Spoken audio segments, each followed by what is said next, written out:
Hey, Vanner family. I'm gonna go sleep in my van tonight for a trial run. Woohoo!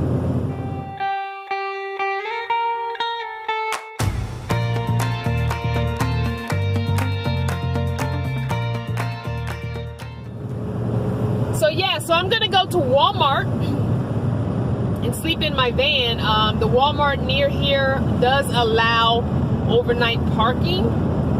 So I'm gonna go sleep in it tonight for the first time. And you know, you're gonna be seeing the build video, the series of build videos. I think there's maybe 3 or 4 videos coming up about the build. However, the build is pretty much done. I have had the van just a couple days, over a week. So about, I want to say 8 or 9 days I've had it. For the most part, the big stuff was done in North Carolina at Mr. P's and Miss K's house with the help of them and Miss V.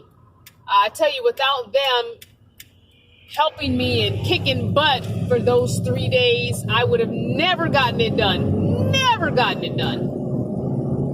Anyway, I've done some of the finishing touches. I have a very scaled down solar setup coming from Amazon, and I'll be putting that on as a starter system.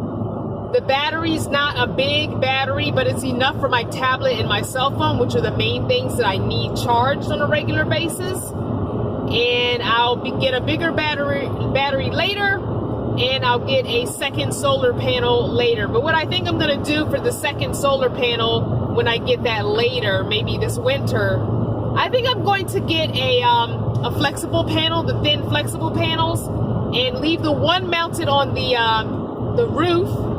And the flexible one, I think I'm going to get and move it around the van. Get an extra long wires and move it around the van according to where the sun is and follow the sun.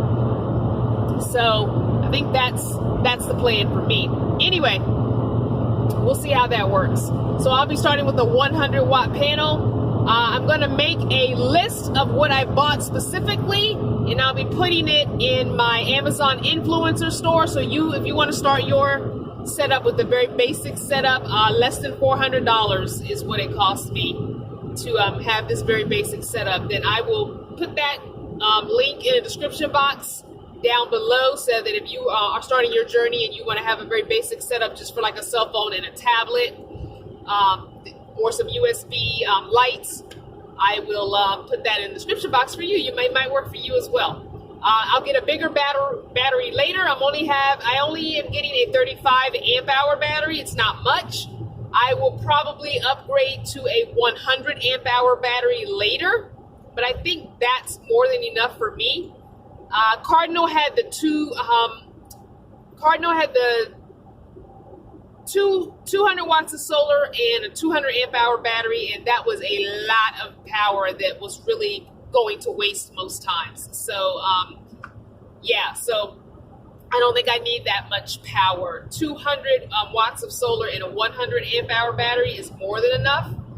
But so we'll see how this scaled down 100 watt panel and 35 amp hour battery do for me as far as the cell phone and the tablet and my 2 or 3 USB lights that I like to have on.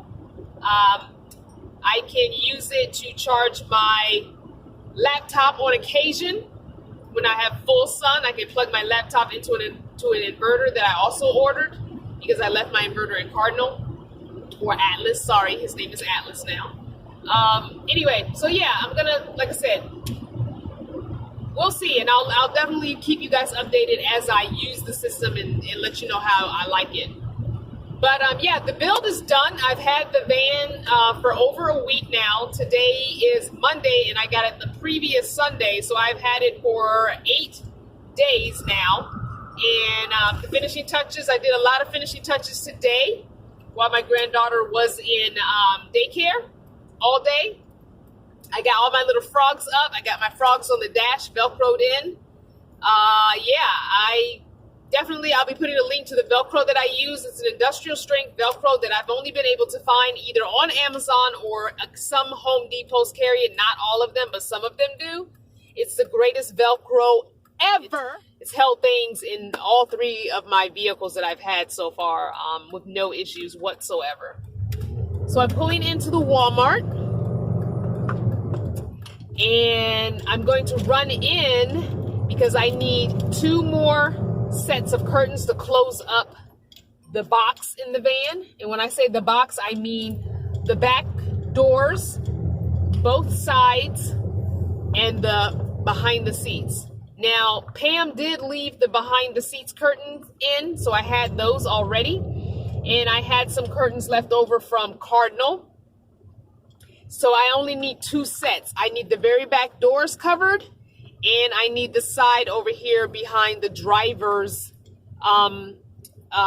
seat in the back covered. So I have 2 sets of panels on each set of windows. And the reason why I like 2 sets of panels on each set of windows is because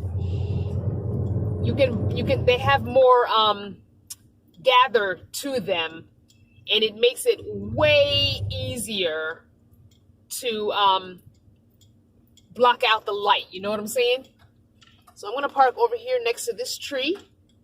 This is the area that they had told us to park when V was with me. So this is exactly where I'm going to park again.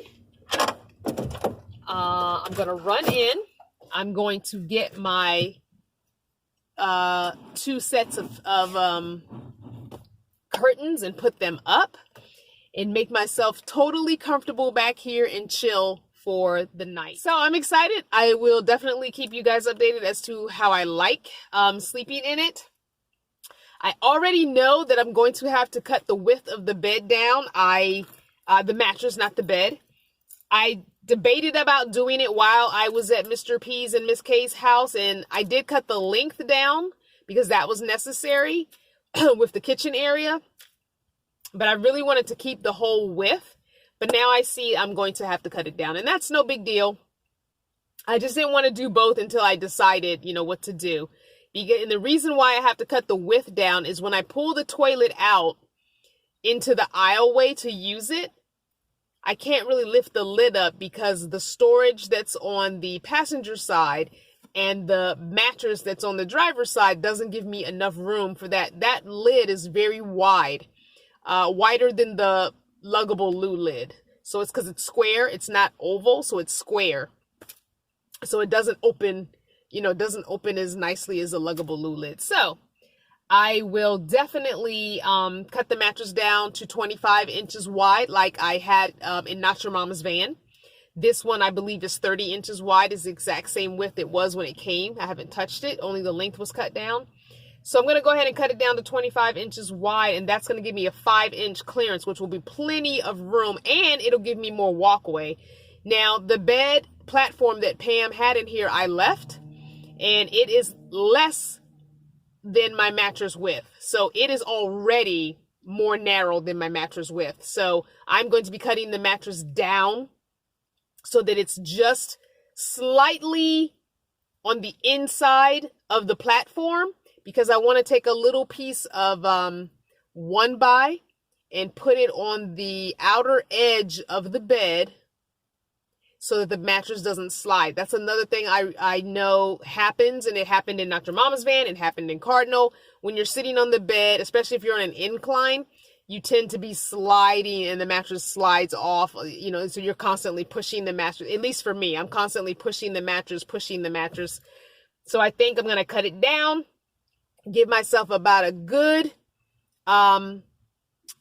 inch of space, and put a little piece of 1x, not from head to foot, but just right there, kind of in the middle, or in 2 places, maybe a piece at the head, a little piece at the foot, and a little piece in the middle, just to keep that mattress from sliding off, or just some kind of trim, some kind of a quarter round, or some kind of trim piece, just to keep the edge of that mattress on the platform. Something so that when I'm sitting on the mattress, it doesn't affect my knees or my legs. Because right now, Juniper's car seat is in the seat that I would sit and chill in. So until the car seat is out of my car, I don't really use that seat because the car seat's there. So once I'm traveling or when I go to take a trip, like next month when I go to take a trip, I'll take the car seat out, leave it in her bedroom closet, and then I can, have that seat, swivel it around and chill in that seat, because I can swivel that seat around a whole 360.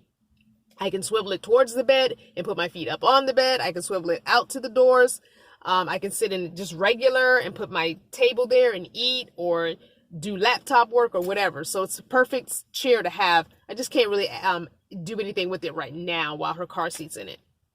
Anyway, all that to say, I'm really excited to sleep in it tonight, and I'm hoping nobody bothers me. I don't think they will. I don't remember having an issue when V and I parked here last month when we first got back to Virginia.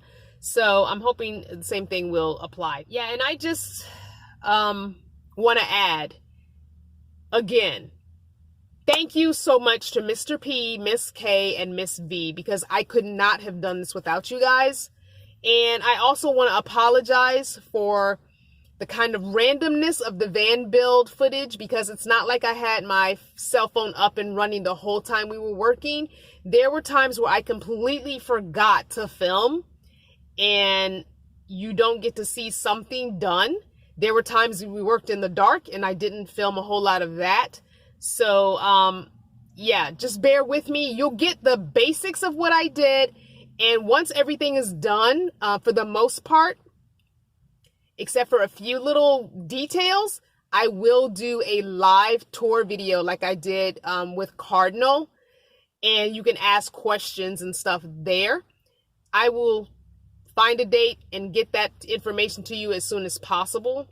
But again, I just want to thank Mr. P, Miss K, and Miss V. Totally couldn't have done this without you guys. Thank you. Mwah. I hope you enjoyed today's Daily Dose. And if you are enjoying the Daily Doses, go on over to Patreon, where you can get some sneak peeks into the van build before anyone else. And for just $1 a month, you can get some exclusive content. And for just a little bit more, you can gain access to the podcast. All right. Mwah. I'll see you tomorrow.